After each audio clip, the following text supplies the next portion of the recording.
میرا نام ہے نزاکت علی، تو میں یو کے سے بول رہا ہوں۔ تو میرے چھوٹا بچہ ہے، اس کی عمر ہے تقریباً 5 سال، کو لکنت کی پرابلم ہے۔ پہلے وہ ٹھیک تھا، ابھی 2-3 سال سے بہت پرابلم ہو رہی ہے۔ انہوں نے فرمایا کہ بچے کو لکنت ہے۔ میرے شیخ طریقت امیر اہل سنت نے اپنی کتاب مدنی پنصورہ میں لکھا ہوا ہے، اس کے صفحہ نمبر 238 پر، پیج نمبر 238 پر زبان میں لکنت کے عنوان سے روحانی علاج لکھا ہوا ہے کہ فجر کی نماز پڑھ کر ایک پاک کنکری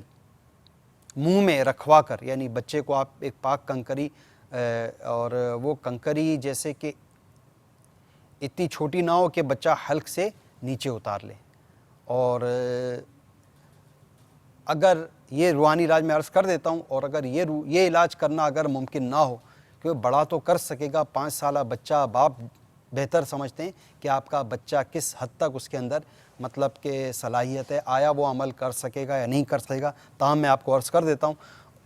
تو یہ کنکری منہ میں رکھ کر یہ آیت مبارکہ 21 بار پڑھوانی ہے۔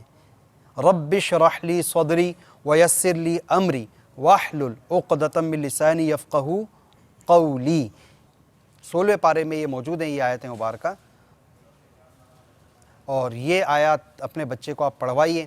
روزانہ، اور یہ عمل آپ کو 21 دن تک کرنا ہے۔ اگر ایسا ممکن نہ ہو تو یوں کر لیجئے، اپنے اس بچے کی زبان سے لفظ اللہ اللہ اللہ یہ کہلواتے رہیے، انشاءاللہ عز و جل اللہ تبارک و تعالیٰ کے اس میں جلالت کی برکت سے